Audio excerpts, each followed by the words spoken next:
Just wanted to check to see if the other mic started working mysteriously. Apparently not. Good morning, fancy meat computers. How is your life today? It's rather a cold morning. We had frost overnight, which is kind of interesting. I think it's the first frost, the first hard frost of the year in this part of the world. So I hope you have all of your sensitive shrubs wrapped in burlap, because it's that time of the year again, folks. Let's see. 5 people watching, according to this, although that's usually inaccurate. Actually, normally poll responses are a better feedback mechanism. Say yes.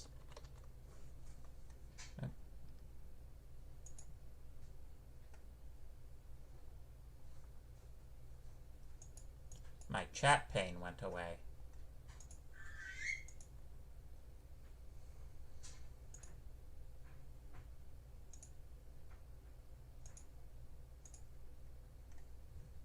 Huh.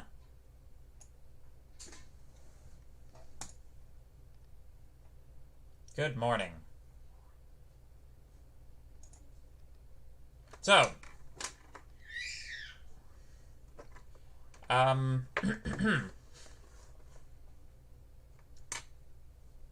see. I suppose we should wait at least a minute or two for the rest of the class to get here, eh?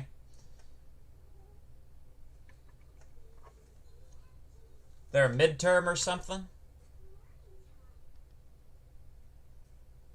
Actually, I think I remember this class telling me that there are midterms or something.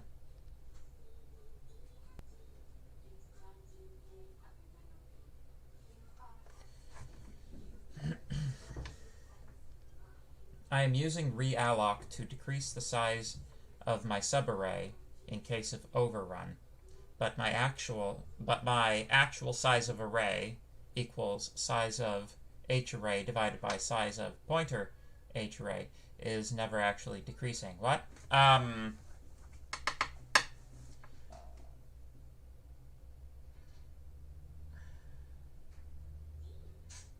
don't think size of harray pointer works. Try just hard coding in what the data type, what the carrier data type of the array is, and maybe that would have a good effect. People stressing crazy. Midterm is tomorrow. Next 2 days, midterm and Tuesday. Midterm tomorrow for this course on Saturday, and then on Tuesday, so everyone is on panic mode. I inserted the word mode. Well, yeah. I mean, we would have had it 2 weeks ago, except, you know, we didn't, so. Yeah.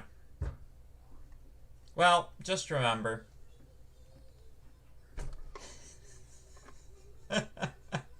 Same issue.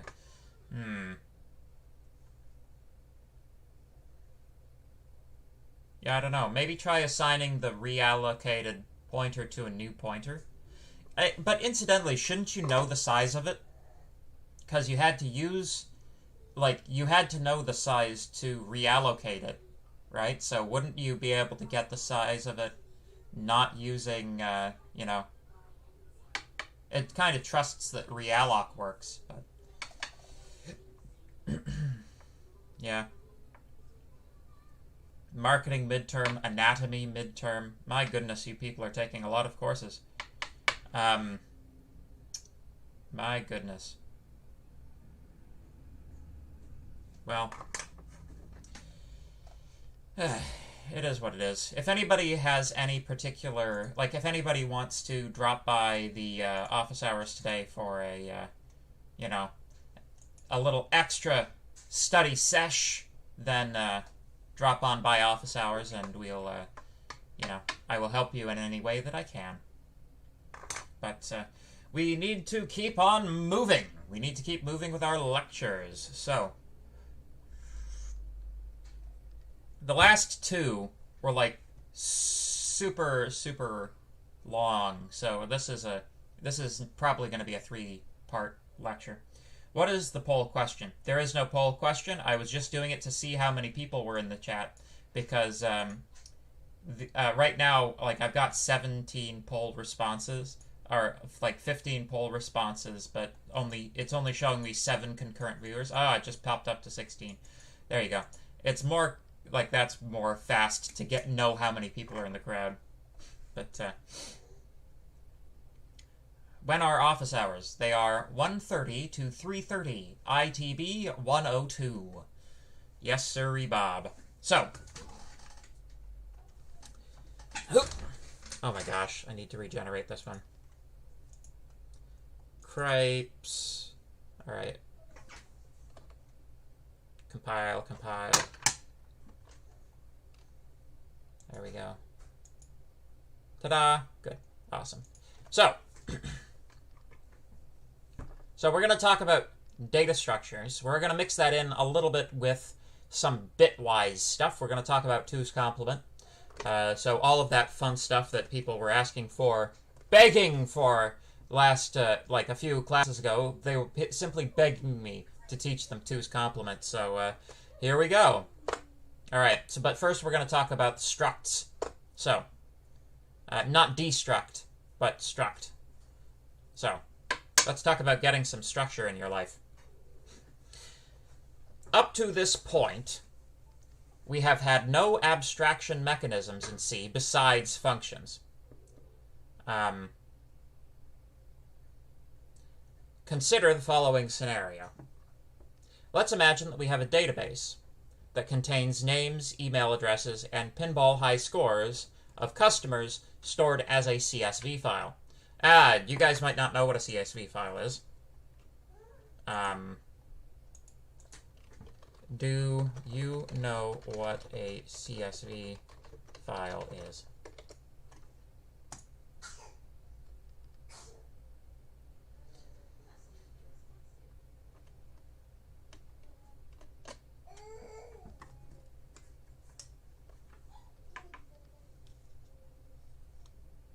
Okay.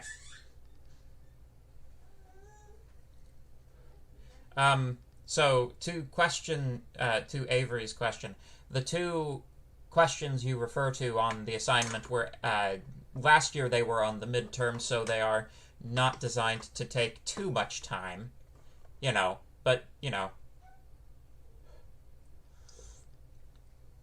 it depends on how good you are. So, isn't CSV the pharmacy with the really long receipts? No. So, CSV stands for comma separated value. It's actually really quite simple. It's essentially a plain text spreadsheet format. So let me just, I'll pop you open a file and I'll show you. So, get it, example.csv. It's very simple. It's like, 1, 2, 3, A, B, C. You don't have to have the quotes. The quotes are useful if they have spaces in them. But if you don't have spaces in it, then you can just put the commas in there. But yeah, it's like a spreadsheet. It maps to a spreadsheet with lines of cells and stuff, and you can have blank ones by just having adjacent commas. Like this would be a blank row. So so CSV is just it's a plain text format for storing data. It's kind of interesting. CSV formats are used quite a bit. I use CSV files as the go-between when I'm transferring my grades from Avenue into Mosaic so that it gets reported to the transcript system. So, yeah, so it's a really good thing to know what a CSV file is and be able to work with it. But anyway, so let's imagine we have a database that contains the names, email addresses, and pinball high scores of some customers stored as a CSV file.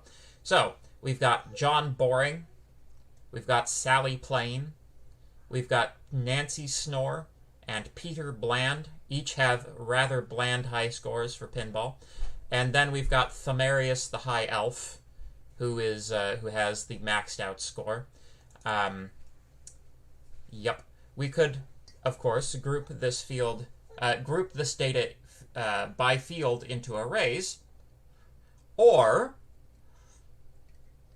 we could use a struct to make a record data type. So what I mean when I say sorting the data into arrays, you could imagine you could have an array of names, an array of email addresses, and an array of pinball high scores, right? But the problem with doing things that way is the only thing that associates two pieces of data is that they occur at the same index, which means that things like removing data from like if you want to remove one of these entries, that becomes a very complicated sort of thing. You have to multiply your work to be able to do something like that. So, introducing struct. A structure groups several variables together into a single data type. Structures are roughly analogous to Python's classes if you remove the methods. So how good are y'all at object-oriented? That's a good question. Let's see. How good are y'all at OO?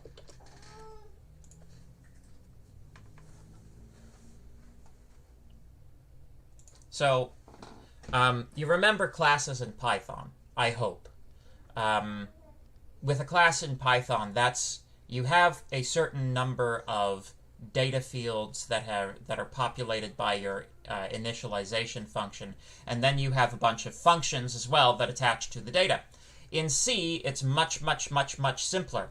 It's just it's just the data packaged together up into a single thing. But other than that, like the way that object-oriented works is essentially the way that objects originally developed was as an iteration on the C structure. I clicked no and it voted yes. The poll is rigged. Uh-oh. Uh-oh. Oh, no. Only about a third of people are confident in their object-oriented programming skills. Fortunately, C is not an object-oriented language. All you have to know to be able to work with structures is so I've got 3 variables, right? Or I've got 5 variables. However many variables, you can package them up and use them as one. So this declaration here, struct customer, open curly brace, char star name, char star email, int pinball, all with semicolons, and then close curly brace, also with a semicolon. This creates a new data type, customer, with fields name, email, and pinball.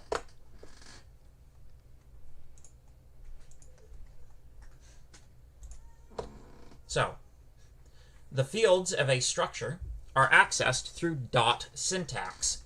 So, if I declare an array of structures, I call this array my boys, right? I include space for 5 of my boys in this structure array. And I can set the first one, at index 0, I can access the fields of the structure using dot syntax. So, my boys 0.name is equal to John Boring. My boys 0.email is equal to johnboring@whatever.com, and my boys 0.pinball is equal to 100,000 points. You can initialize a structure in a similar way to an array, actually. So another way of thinking about structures is as they're a little bit like Python dictionaries. That's another way to think about it, because you use a name to access a value. That's, which is roughly how a dictionary works. So that's another question. How good are y'all at dictionaries?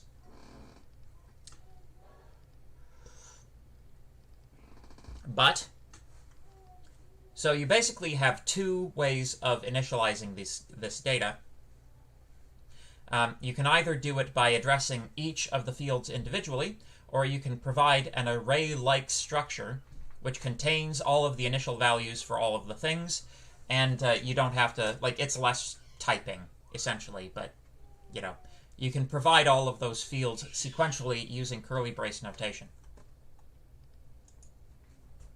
Cool. We can avoid having to invoke the struct keyword when declaring a variable using our new structures.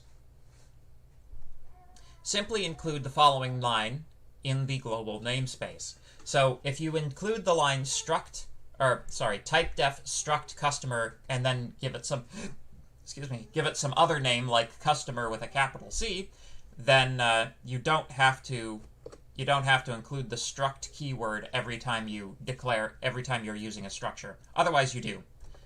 Why is the array set to size 5? Because I had 5 elements here that I was, in this hypothetical scenario, I was going to put 5 entries into this thing. I didn't actually end up doing that because it would take too much, time, but yeah. Is John index 0 of the structure thing? And if so, what would the index of Sally be? So if we translated this whole thing directly to an array of structures, then my boy's 0.name is John Boring, right? The string John Boring, but John would be 0, Sally would be 1, Nancy would be 3, Peter would be 4, sorry, I think I messed up my numbering. It's 0, 1, 2, 3, 4, right? So John is 0, Sally's 1, Nancy's 2, Peter's 3, Thamarius is 4. There you go.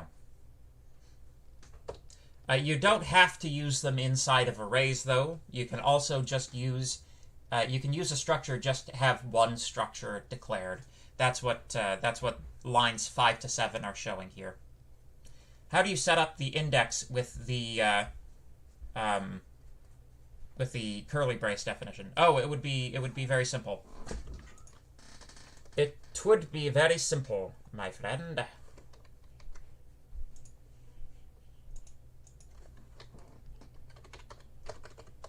Make dear topic 7. Topic 7 already exists. Did I mislabel these? This should be topic 8, no? We just did topic 7. Jeez.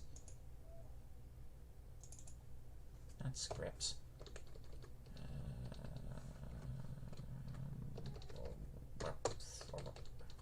Yeah, this is topic 8, but it says it's topic 7. Must be something problematic up here, but anyway.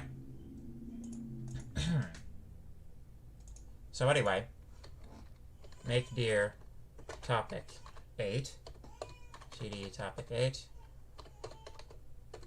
get it example.c, there we go. So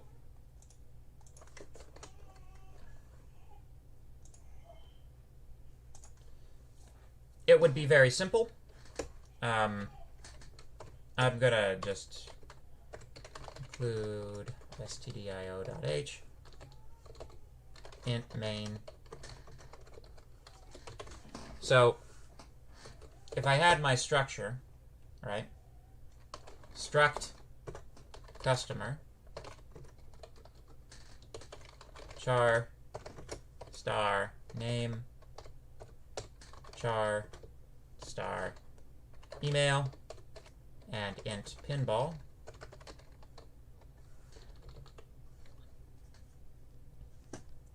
If you had struct customer ma boys,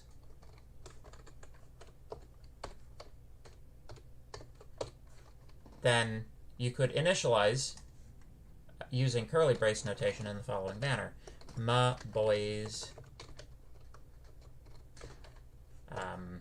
1 is equal to Sally plain, etc. 1, 3, 3, 7. Just like that.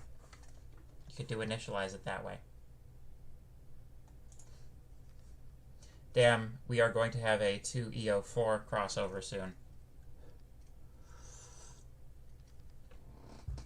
I don't know what that means. So here are some quality of life improvements, right? So it's annoying to have to write struct each time. So what you can do is you can write typedef struct customer. We talked about typedefs before. And then, instead of having to write struct customer, you can just write customer. Sometimes the tags that you apply to a data type in C can get pretty long. Like if you do typedef, like long unsigned int, right? You could just rewrite that as LLU int, and that's much less typing, right? But typedefs are your friends. The other thing that we can do is we can set an initializer, right? So if we do the following, custom definition, and then set some initial values, like say maybe empty string, 0. Then we could say, as an initializing step, my boys is equal to cust def cust, not duxt. Boink. Oh, jeez.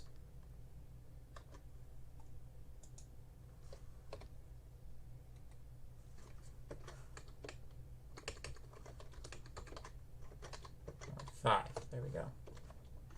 There you go. Are we working with logic gates? Oh, okay, yeah. Oh, you've been looking ahead, have you? Yes. When it's said C isn't an object-oriented language, what does that mean? Because aren't we kind of making a class with struct? So, not technically. In order to make a, like, it depends on what you consider a class to be. Classes, generally speaking, are not classes unless you can package together both variables and subroutines, or functions, or they're most of the time called methods or member functions.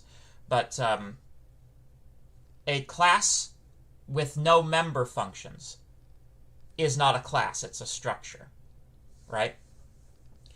Well, technically speaking, in an object-oriented language, if you declare a class that doesn't have any methods, that just contains data, it's still a class because it has the capability of having functions later on if you want to add them. But structures do not have the ability to contain functions. So when you declare a structure, you are not, like, there's no functions that get packaged with it. There cannot be any functions that get packaged with it. Like, that doesn't mean that you can't write functions for structures. You can write functions for them. You just can't declare all of the functions at the same time as instantiating the data, which is what you can do with classes. Another big difference between structures and classes, you don't really get concepts like inheritance. Although a structure can have another structure as an element of itself, you don't get inheritance. That's not what inheritance is.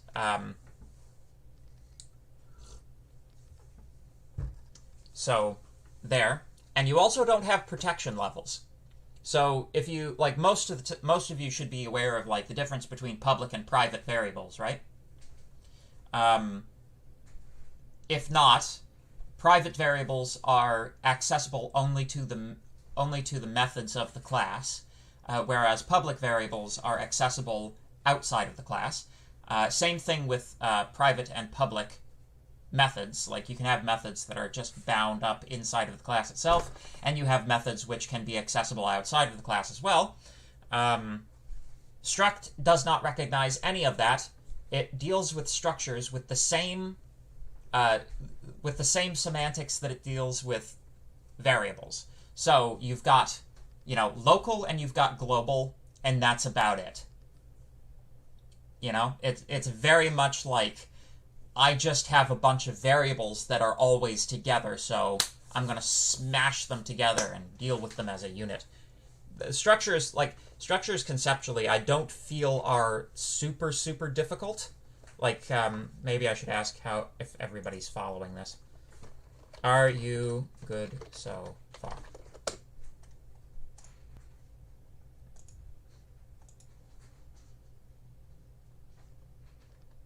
Oh my gosh, I just realized that Sally Plain sounds very much like Sarah Palin.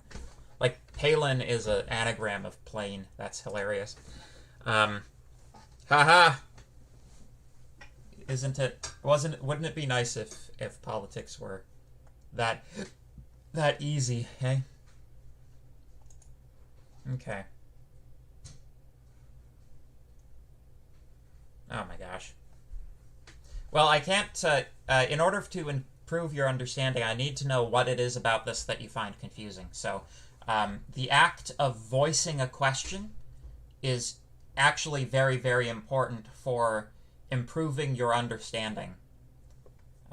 Every time I click the answer now in the poll, it's the opposite, lol.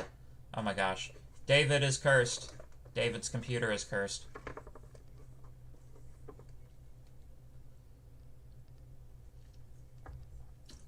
Questions, please. My goodness. Getting ratioed hard. So.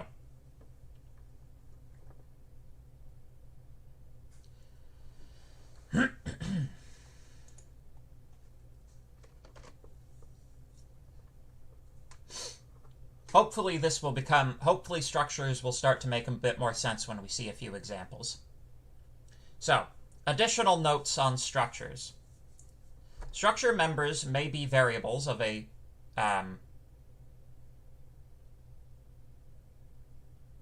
sorry, let me answer that question. So it's like a custom class in Java. No, maybe. I'm not familiar enough with Java, but if you can have, I'm pretty sure in Java you can attach methods to classes, custom classes, but that's structures do not have methods. It's just the data. So it's like take a custom class in Java, just put some new variables in it. Don't worry or care about whether they're private or public or static or anything, and you've got a structure. Structures are like a very, very stripped down version of what we think of as being a class. So anyway, structure members may be variables of primitive data types or aggregate data types, such as arrays or other structures.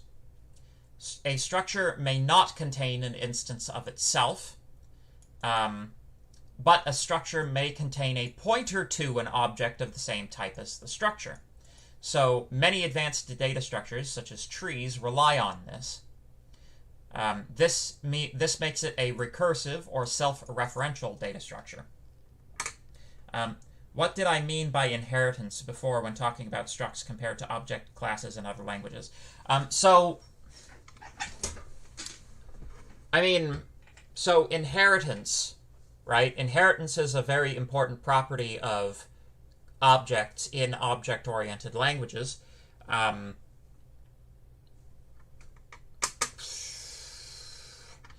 What inheritance is you can define a new structure in such a, you can define a new class in such a way that it acquires all of the attributes of another class, and then you can build on those. This is a way of introducing a certain degree of polymorphism as well. But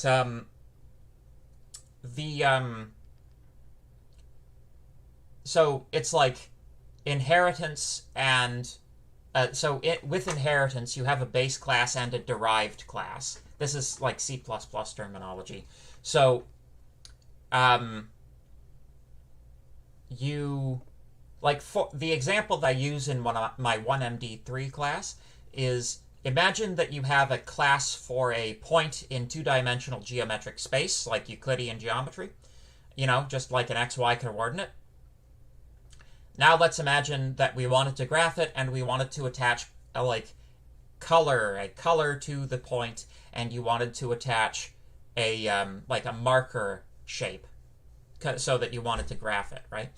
You would take the point class, and you would create a new class which inherits from the original point, but adds the functionality for the color and the marker style, right? It includes that additional data. So you don't have to include the x and y coordinate explicitly in the definition you give for, like, the colored point. You can inherit from the regular point class. It just slurps up all of the data in the regular point class. So that's what inheritance is, and structures don't do it. Simple as. Structures don't. You don't have to worry about inheritance with structures. So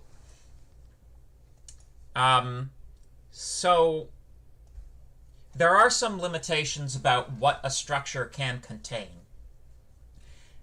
This all actually draws back to one very important rule about structures, which is kind of like one of these under-the-surface rules. In order for a structure to be a valid structure in C, it must have a fixed size in memory, right? So there are certain things that you're not allowed to have in a structure. One is an array with an uninitialized size, right? Because if you're the structure and you're trying to figure out how big every single structure has to be, right? If you have an array in the middle of the structure that has an uninitialized size, then you don't know how big that array is, right? So it could be 3 elements, it could be 50 elements, it could be 5,000 elements. You don't know. So you don't know how big the structure has to be. So that's not allowed. What you are allowed to do is you're allowed to include a pointer to another array, because in contrast to an actual array, pointers always have a fixed size regardless of how big the thing they're pointing to is.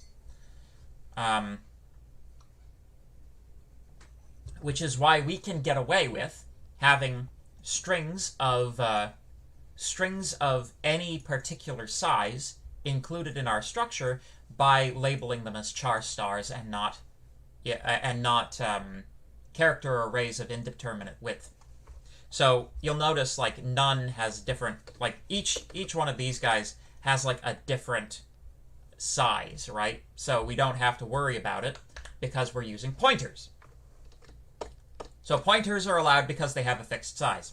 You're not allowed to have a variable of the structure type inside of a structure because that would lead to an explosion, right? It's like, well, the customer structure contains a customer structure, which contains a customer structure, which contains a customer structure, etc., etc., etc., etc., etc., all the way off down to infinity until your memory explodes. But you are permitted to contain a pointer to another structure, including the structure that the pointer is in. This is a very common thing. We're going to see a lot of it once we get into the later parts of this particular lecture. So, these are known as recursive or self-referential data structures. You may declare any number of variables after a structure definition, not just the default shown on the previous slide. So you can declare a bunch of these, and that's fine. You may even omit the structure tag in our case customer and declare all of your variables in the global namespace. Indeed, you can declare them as globals if you want to. So, unlike classes in Python and other object-oriented languages, structures have a relatively small number of operations which may be performed on them. So, you can perform assignment. You can tell if two structures as declared when they have concrete values. You can see if each one of those values is the same using... wait. Oh, I'm sorry. Poop. All right. Scratch that. It's assignment, not equality. I can't believe I messed up assignment and equality. How many times have I said in lecture, don't forget the difference between assignment and equality? And here I am, during lecture, just forgetting the difference between assignment and equality. Jeez, man. Anyway, so assignment. You can perform assignment operations over the elements of the structure individually or the structure as a whole using the syntax that we saw earlier. You can also acquire the address in memory of a structure using the address of operator ampersand, and you can find the bit width of a structure using size of. The size of a structure is roughly the sum of the sizes of all of the fields, but sometimes blank space must be included if you're addressing small variables. So, like, generally speaking in memory, things try to stick to, like, fixed intervals just for the ease of processing. So, like, if you have, 3 regular integers, a short int, and then more regular integers, it's probable that in memory you'll be allocated the size of a regular integer for that short integer, and the rest of it will be blank space. So wait, so that should be equality, or is the sign wrong? No, the sign is not wrong. I was wrong. That is not equality, that is assignment. Assignment as in one of these guys. I messed up. I apologize. It's one of these guys. So, note, these are operations on variables of the type of the structure type, not fields of the structure. So once you have access to a particular field, right, you can do anything you like with it, really, because it's just like pinball here. It's just an integer with a fancy way of getting at it, right? So you can add, subtract, multiply, divide, etc., etc. So the slide is correct. The slide is correct, yes. I apologize. I had a brain fart. So, for example, let's say that we define a structure for cards, like playing cards. They have a face and a suit, both of which are strings. We declare struct card, a card. We say a card dot face is ace, and a card dot suit is spades. So it's the ace of spades. We can then declare a pointer to this card, right? Struct card star card pointer is equal to the address of a card. Very good. And we can print stuff. So we're going to get into what this arrow means very shortly.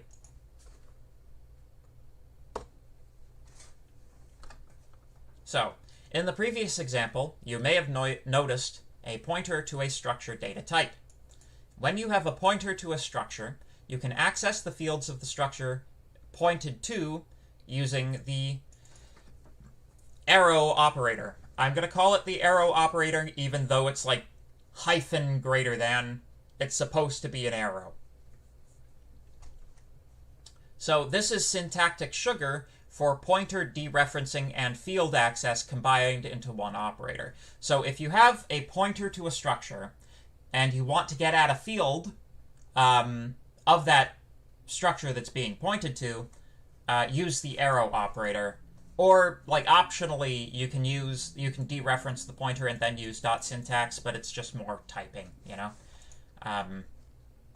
It is almost always more efficient to pass structures by reference rather than by value. So, remember,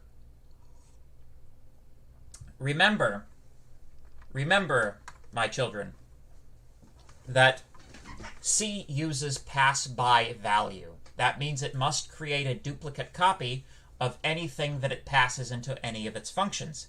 So, if you're passing a reference, you only have to copy one pointer. If you're passing in a structure, you have to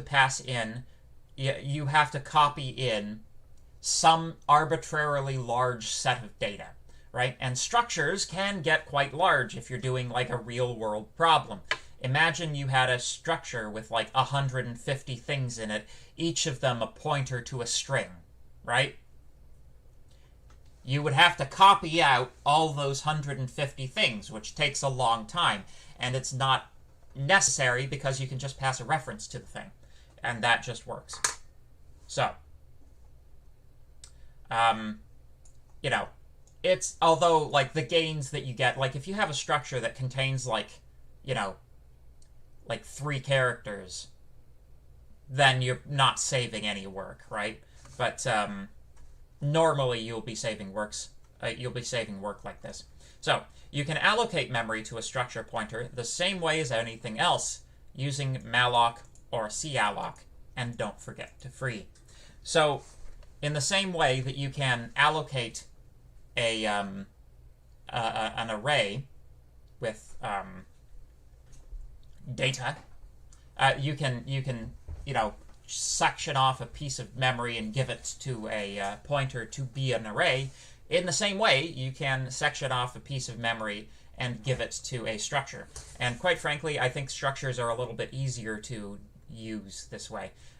Realloc doesn't really make any sense in terms of structures. You should just malloc and then free. You shouldn't have to worry about reallocating. But yeah, so that's structures. I'm going to pause for a moment to see if anybody has any questions about structures, and then we'll get a little bit into Bitwise. Any structural questions?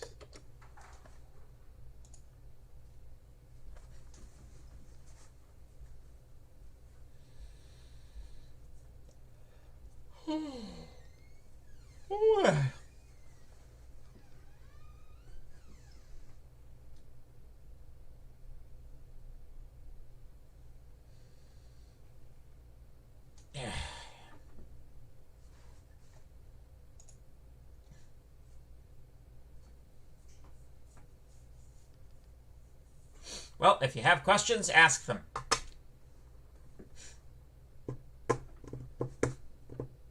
No realloc because the structure has a set size, right?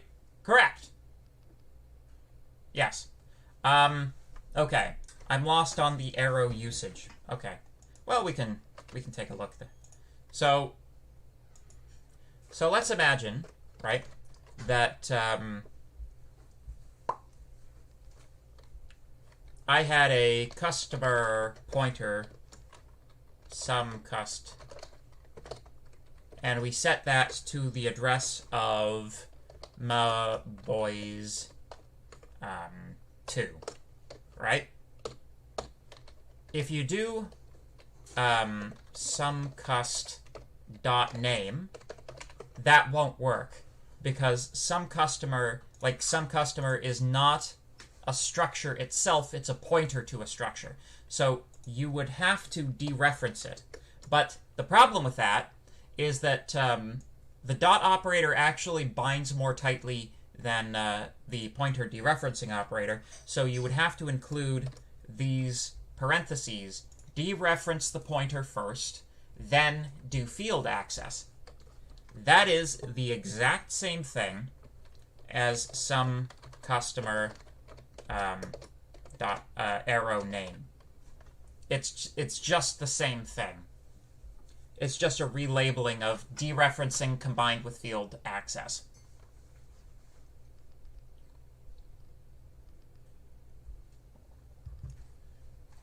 Capici?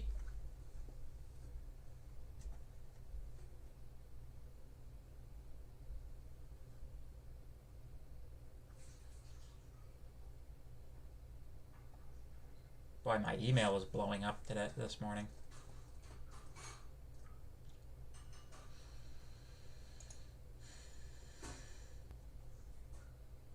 Awesome. Awesome. So, here's some Bitwise apropos of nothing. So, Bitwise operators will become very important to you when you start working with embedded systems. So let's take a review. And by review, I mean I'm probably teaching you this stuff for the first time. So, yeah. So essentially, we've got 6 Bitwise operators. The reason we call them Bitwise operators is because they are operations that go by the bit. So this isn't an operation over numbers. This is an operation over binary data. When you start getting into like running embedded systems that make LEDs flash and take inputs from push buttons and stuff like that, you will have to know how to work with individual bits. I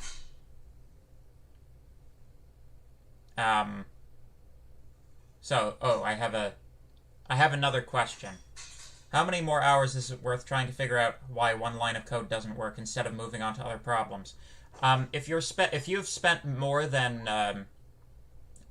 5 to 10 minutes on one line of code, like post it as a private question to Piazza, and Aaron will help you out with it. Like,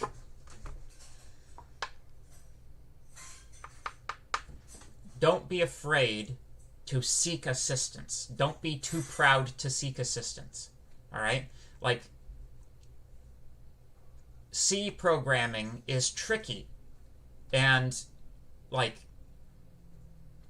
I do my best in the lectures to tell you all of the things that you need to know to be able to program in C, but, like, it's such an intricate language in some ways that, like although the rules are very simple, they are also fairly obscure.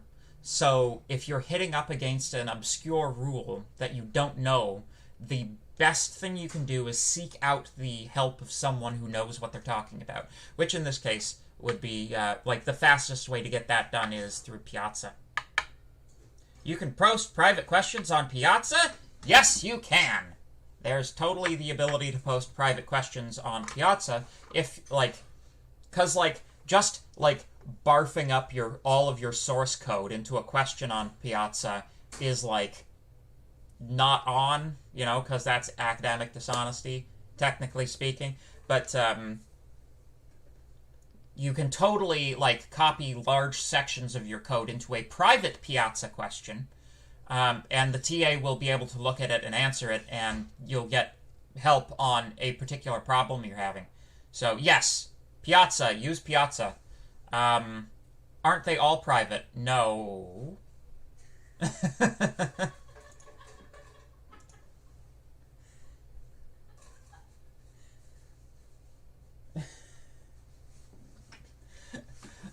I think... Was that me? Did I just make you laugh? Yes. Yeah? That's my wife. You want to come and say hi to the class? No? Okay.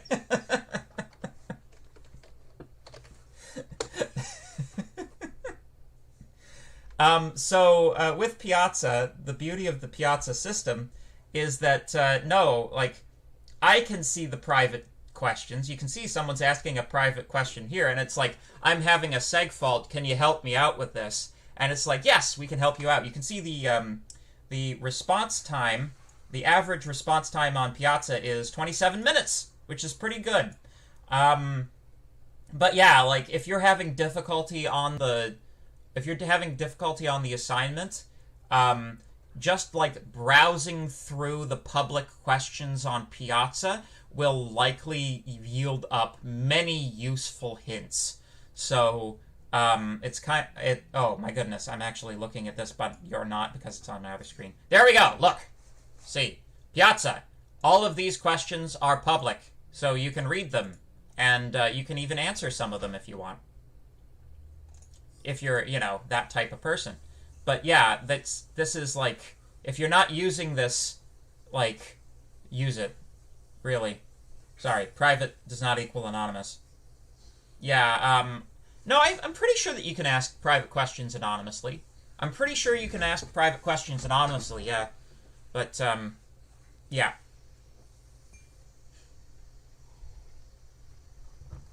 Anyway, we have a small house, so whenever I'm doing a lecture, you know, the whole house hears it. Although apparently the baby sleeps well during my lectures. Like the sound of math is soothing to him, I guess. So here's hoping. Here's hoping he doesn't grow up to be a frigging artist, man. Nah, if he wants to be an artist, he can be an artist. But, you know, he should have a backup plan. How much code in public is academic dishonesty? I'd say more than 2 lines. Yeah. So anyway. Oh my gosh. Alright, I guess we'll do Bitwise next time. So, I'll say one more very important thing about Piazza before we close for today. During the test, alright, normally when you're writing a test, normally you can raise your hand, ask the TA a question, or the professor a question, and they'll, like, you know, re-describe the question to you, or, you know, something like that.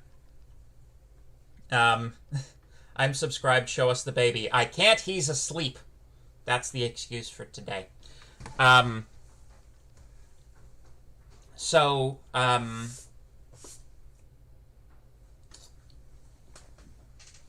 Piazza is the way that we're going to do that, right? So if you have a question during the test about the test, if you need some clarification during the test, ask a question on Piazza.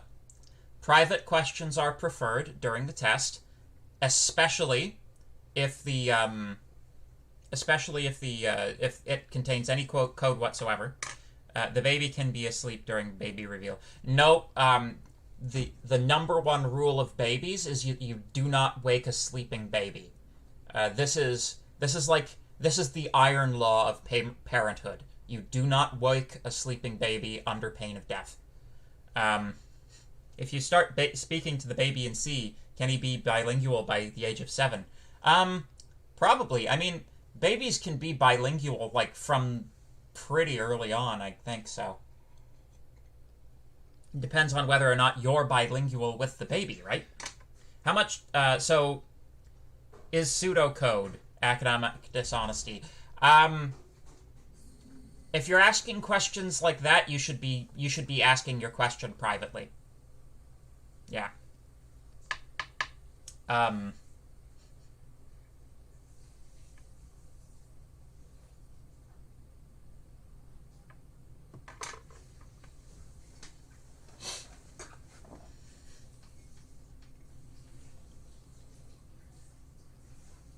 So,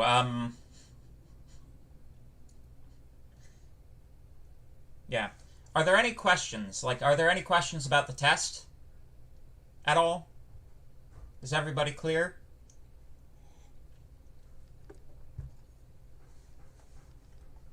Is everybody clear on the expectations?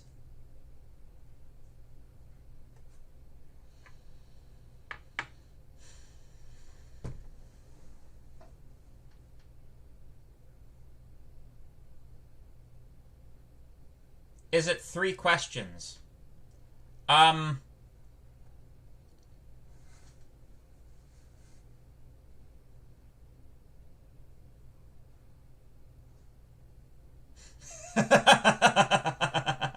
So, is it 3 questions? Technically, yes, but one of those questions has a few subparts. I'm not going to tell you the exact number of questions. Will we be posting our answers on GitLab the same way as the assignments? Sorry if you've covered this before. Nope, it bears repeating. Yes. So the mechanism for submitting the test is precisely the same as submitting the assignments. We would like our submissions through GitLab, please. I almost said GitHub. GitLab, yes. Will it take me the entire 24 hours? For you, probably 26. Ha! Just kidding. No, it won't take... It's, if you're... Like, it depends on how well you've studied, of course, but I think, personally, the test that I've put together should be like a top student in the class shouldn't take longer than an hour, hour and a half on it. So I would say the average student probably 2 to 3 hours. There will be instructions on how to submit. Yes, that answers how long it should take you. Is it going to be a painful Saturday? That depends on how well you've studied. Where would you find the test? Like, would it be accessed the same way as the assignments through Avenue? Yes. Yeah, it will be. We'll probably make a new tab for it in content, but yeah, it will be distributed through the same mechanisms as the assignments. Cool. So 4 to 5 hours sounds good. Yeah. So it's less, like, hopefully it's less stressful for you because you can, like, go and get a snack and come back and not worry too much that, like, you're losing time, you know? Like, if you want to go use the washroom, go use the washroom.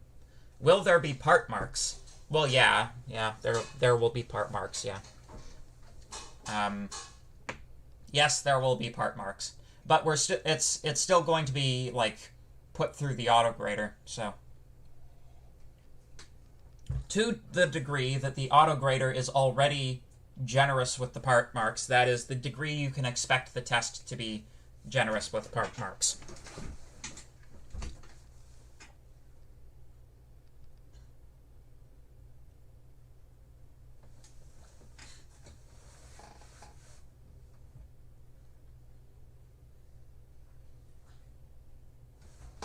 So, I'll give you a couple of hints.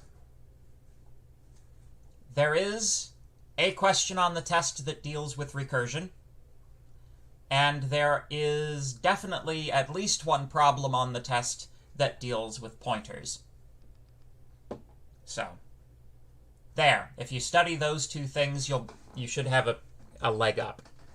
But you probably knew that already. When does the test open again? 9 o'clock in the morning, my friend. 9 o'clock in the morning. And it closes 9 o'clock on Sunday. Oh, and one other thing I should mention. If you have an SAS accommodation, then you get an extra amount of time proportional to your SAS, your regular SAS accommodation percentage calculated over a 24-hour interval. So if you've got like a 33%, like if you get 1/3 more time, then you get an additional 8 hours. Make a post on the Avenue detailing everything about the test, timing, and semantics. Yeah, okay. Probably a good idea. If we have to sort an array, can we use our code from previous assignments? Yes.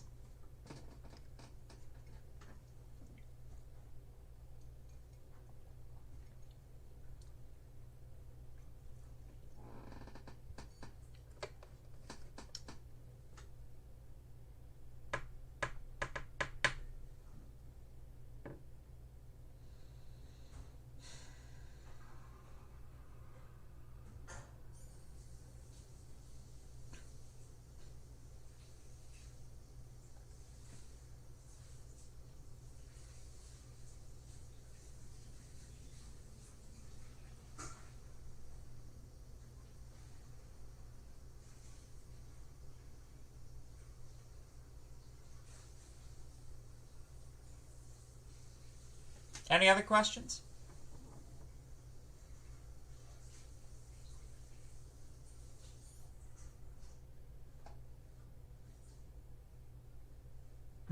Bold of you to assume my code from previous assignments works. Yeah, no, so to answer that question seriously, I would never write a test where you had to get an assignment question correct in order to pass the test, or I would in no way make your marks on the test contingent on previous solutions to previous assignments being correct, Because that would just be like I would, if I were a student and the professor did that, I would think that that professor was like a really mean professor, and I would definitely not give him a good course review. So, given that, my continuation of employment and advancement in my chosen field of employment is contingent on me getting good course evaluations. No, I don't think I'm going to screw you guys over like that. You know? Just not a good policy.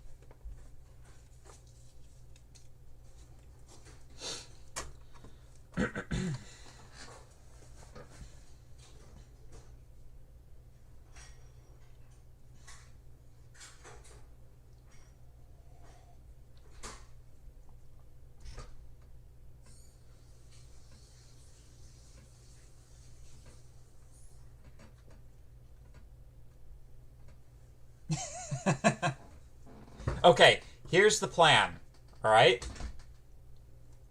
Sometime before the weekend, move to Mars.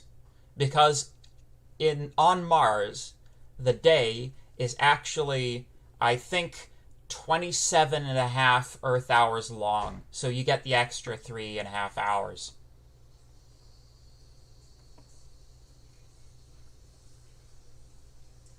Actually, I'm not sure it is 27 hours long. I have to look that up now. How long is the Martian day? Oh, it's 24 hours, 37 minutes, and 22 seconds. Okay, cool.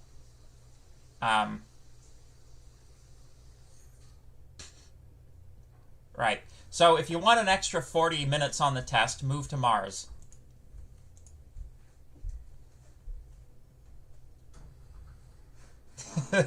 Six months of space flight before Saturday. Hey, I mean, if you manage to get up to relativistic speeds... Oh, wait, that works in reverse.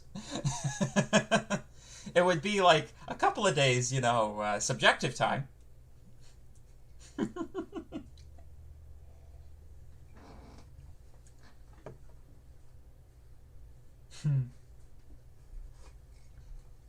Anyway, I think, so if anybody wants to come to office hours today, I'll be at the university in ITB 102.